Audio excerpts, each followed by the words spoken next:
il s'agit de déterminer tous les courants et différences de potentiel aux bornes de chaque élément du circuit. Là, on a trois éléments. Une résistance R, un condensateur C et une bobine d'inductance L. Ces trois éléments sont alimentés par une source de tension cosinusoïdale de 4T-15 degrés. Une fois on aura trouvé les courants et les tensions, on déterminera aussi le déphasage entre VNT, c'est-à-dire la tension aux bornes de la bobine, et la tension aux bornes de la résistance VRT. Sachant que VNT et VCT, c'est la même chose, d'accord? Puisque le VNT, le condensateur et la bobine sont câblés en parallèle. Bon, on y va pour analyser ce circuit. Comme d'habitude, on ne l'analyse pas dans le domaine temporel, on va l'analyser dans le domaine fréquentiel. Et pour ça, il faut convertir tous les paramètres actuels qui sont dans le domaine temporel en paramètres fréquentiels, d'accord? Vn, R, C, L. On va les tous convertir en domaine. On les amène au domaine fréquentiel. On commence par le Vn, d'accord? Et on attaque directement dessus sans redessiner le circuit. Et pour ça, on a dit, juste un petit rappel, pour un courant continu, on a quoi? On a un sens. Et on suppose un sens. Et si, d'après les calculs, on trouve I est égal à 2, et bien le sens est bon. Le courant circule dans ce sens-là. Si, par contre, si on trouve I est égal à moins 3, dans ce cas-là, il faut effacer ça, il faut inverser le sens. Pourquoi? Parce que le courant, courant continu, en tension continue ou courant continu, tension continue, là, ou courant continu, le courant ne circule que dans un seul sens, dans un seul et unique sens, d'accord? Tandis que pour une tension en alternatif, cosinusoïdale ou sinusoïdale, comme ça, tantôt positif, tantôt négatif, le courant, d'accord? Et donc dans ce cas, on ne sait pas comment faire en fait. On ne peut pas supposer. On dit, puisque le courant tantôt est dans un sens, tantôt dans l'autre.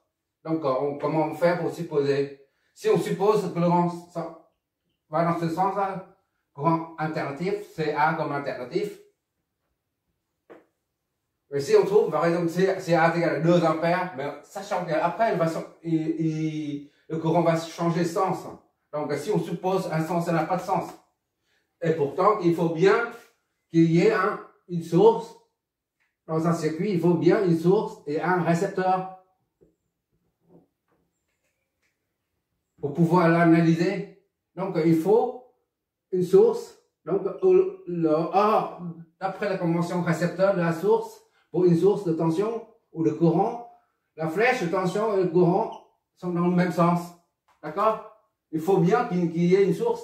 De même, il faut bien qu'il y ait un récepteur où le sens du courant et le sens de la flèche de tension s'opposent. Donc, on met quand même une flèche. Bien que le sens du courant change tout le temps. D'accord? On suppose qu'il y a un sens pour I pour pouvoir flécher la tension. De même ici, pour signifier que ici, il y a un récepteur. Ici, c'est pareil, puisqu'on a supposé un sens du courant là. Et pour signifier que ceci est une source de tension ou de courant, la flèche, on met la flèche dans le sens du courant. D'accord? Donc, de là, il y a une source de tension et il y a un récepteur. Et puis, on va l'analyser. S'il n'y a pas de source, il n'y a pas de récepteur, on ne peut pas l'analyser. D'accord? Donc, il faut toujours une source de tension ou de courant plus un récepteur.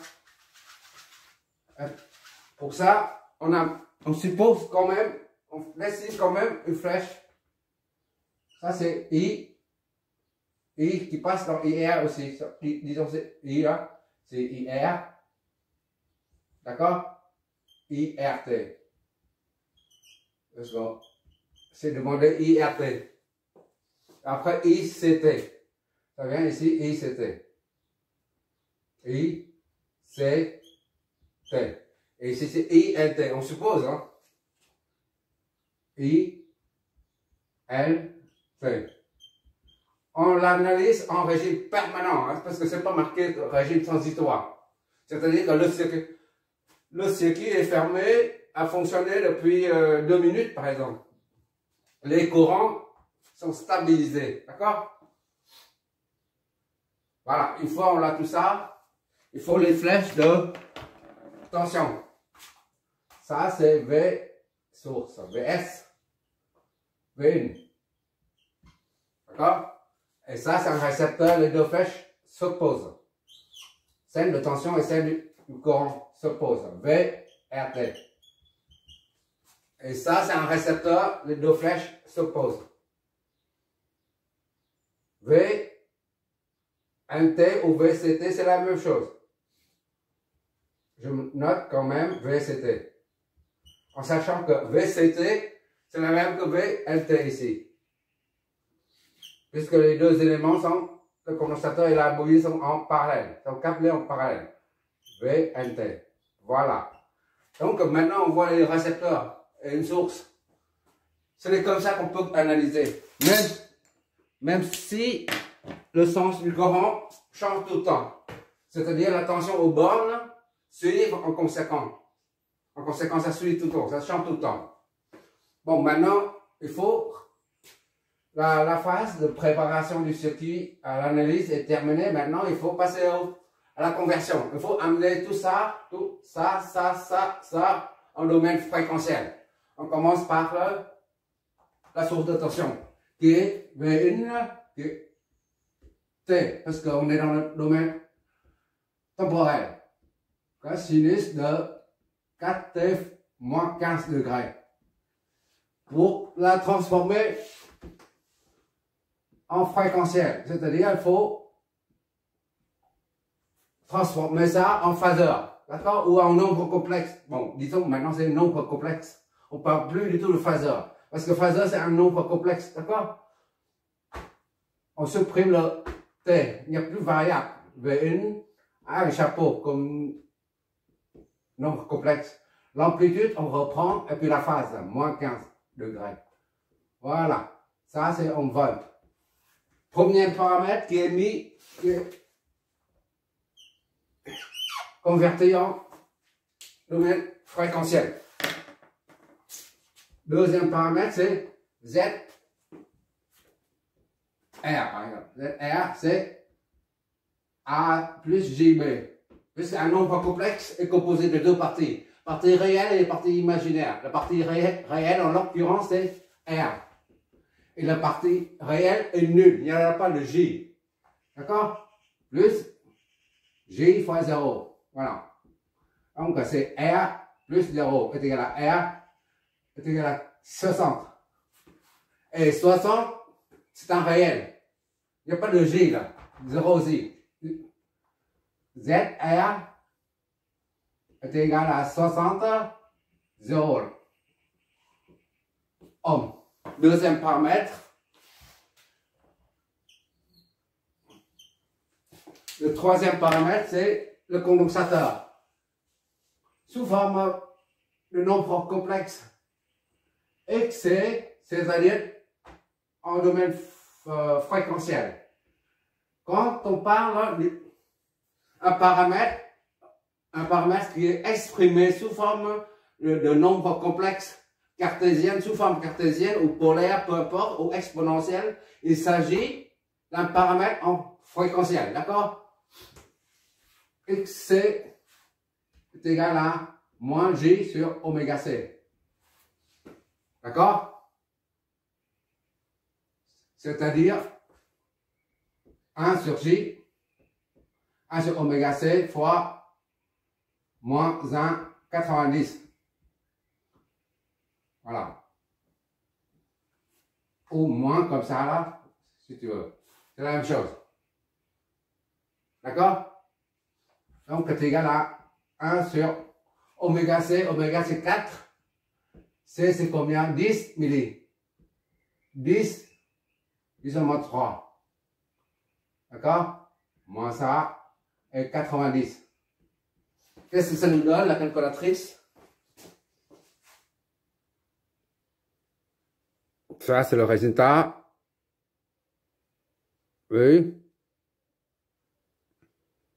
D'accord? Je mets ça sous forme polaire. En complexe. Polaire. Ça revient. D'accord? 25 moins 90. Voilà.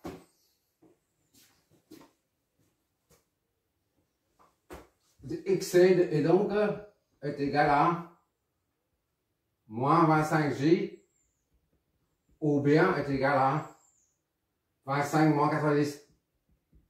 Moins 90 degrés. Ça, c'est sous X, la réactance capacitive est sous forme cartésienne. A plus JB, où A est nul. D'accord? Il ne reste que J et B. J, c'est moins 25. J, c'est J. B, c'est moins 25. D'accord? Et là, sous forme polaire.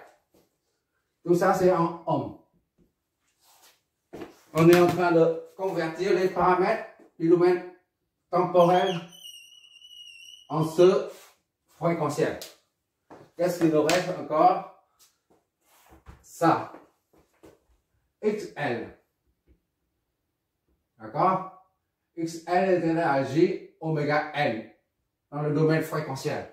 Donc J oméga c'est 4 fois L. Oméga c'est ici.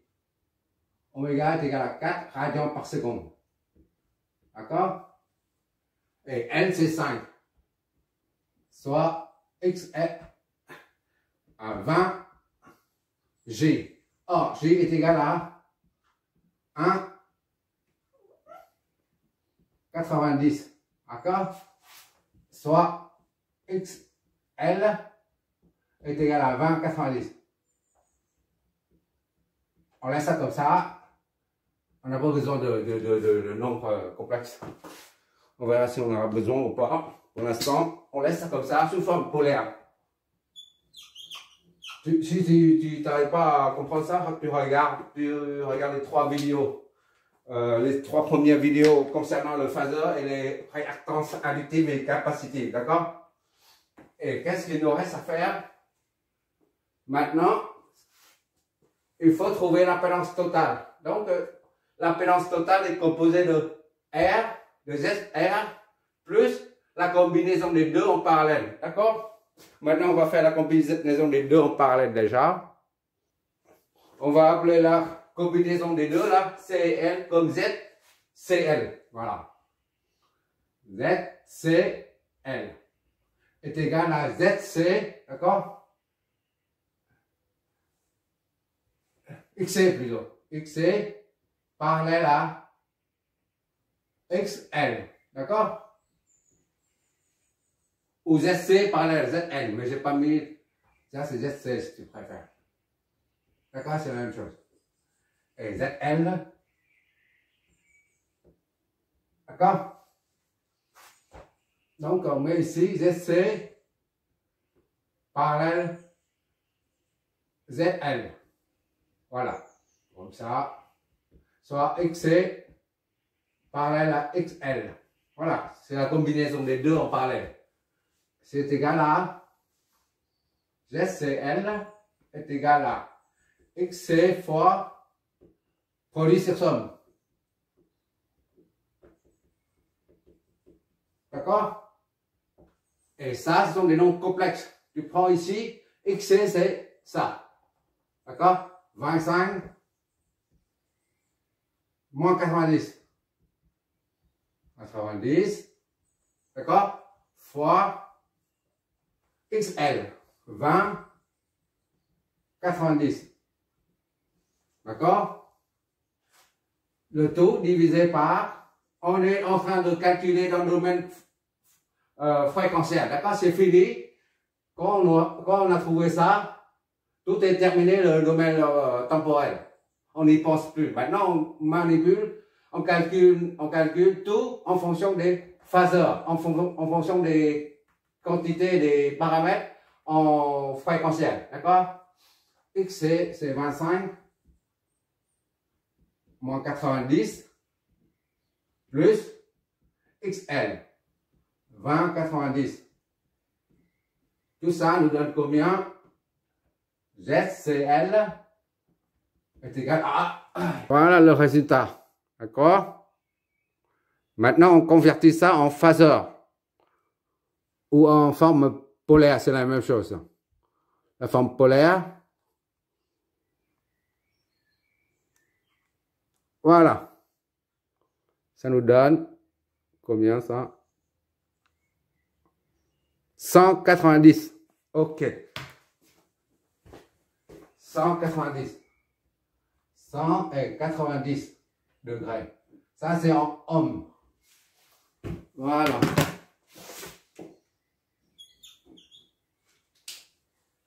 Maintenant, le cos-chitine, maintenant. Il nous reste quoi? Maintenant, il faut en déduire les tensions et les courants. On utilise un pont diviseur de tension pour trouver la tension VL. Rappelle, VNT, c'est la même chose que VCT, d'accord? VNT, VCT, c'est la même chose. D'accord? Maintenant, on calcule VNT. Quand on calcule VNT, comme si on calcule VCT. VNT, on utilise le pont diviseur de tension. Le pont diviseur... Pont diviseur de tension, d'accord, nous donne VNT. VNT est égal à ZCL, de cette combinaison C et L. ZCL, d'accord, ZCL sur ZCL plus ZR, ici. C'est la somme des deux. Plus ZR, d'accord? On met comme ça déjà. Et le tout fois V1. Tout ça, c'est un nom complexe, tout va bien. Ah oui, j'ai oublié ça. VL, on raisonne en fréquentiel. Il n'y a pas de raison de mettre la variable T, d'accord? Donc VCL, c'est quoi? ZCL, c'est ça.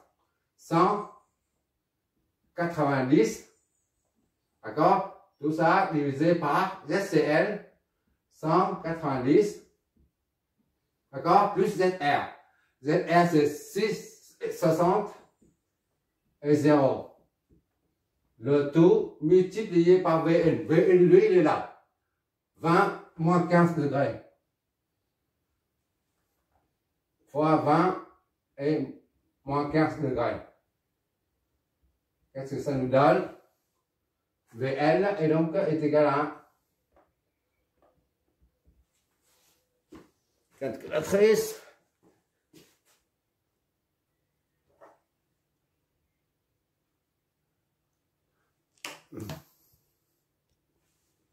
Voilà. Je tape. Voilà. V. Et on convertit ça en modules et phases. En modules et phases. Hop, ça nous donne, voilà, vous avez, c'est 10, 29 et moins 74. 10,29 et moins 74,800. Non, 74, 0,34, 0,37. Voilà, degrés. Ça, c'est VR. C'est le phaseur de la tension au bord, de la différence de potentiel au bord de la résisteur R. Ça, c'est en volts. On a VL, VR. Ça, VL, on a dit, c'est la même chose que VC. VC. D'accord? C'est la même chose. Et VR, ils se sont tout seuls. Maintenant, il suffit de déduire les courants à partir de là. VL, VR. Bon, U est égal à RI. En code de ligne. Pour IRT. VR est égal à URI. ZR fois IR. Toujours en fréquentiel. Il n'y a pas de T ici. Après, on reconvertira ça en temporel et on aura la variable T. Pour l'instant, on le raisonne toujours en fréquentiel. Donc, IR, le phaseur là, est égal à VR sur ZR. Soit IR est égal à VR, c'est ça. 10, 29, moins 74, 0,37 degrés, divisé par ZR. ZR c'est 60 et 0. D'accord? Et ça donne IR. C'est combien ça?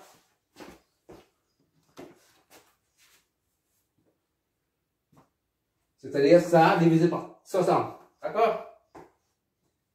Le résultat précédent divisé par 60. 0. D'accord? Le résultat qu'on vient de trouver divisé par 60. Phase 0. Voilà. Et on convertit ça en module de phase.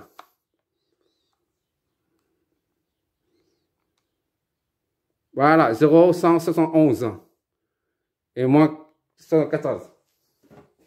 Ça donne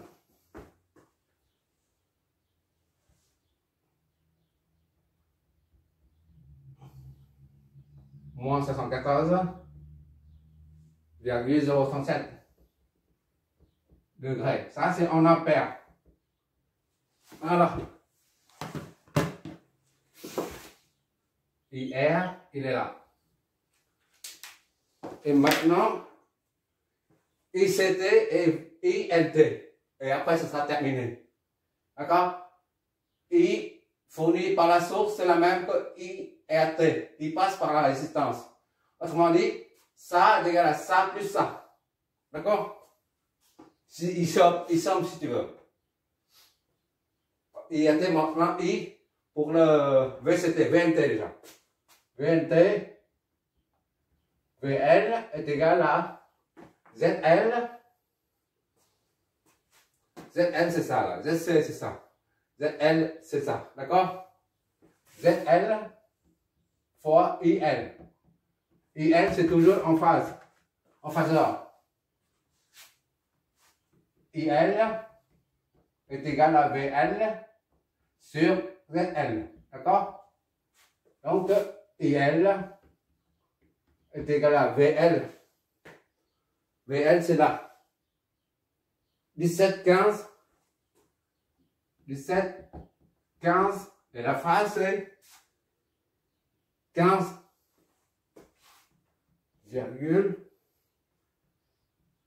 degrés. Voilà. Divisé par ZL. ZL, c'est ça. 20 et 90. Donc, c'est négatif. IL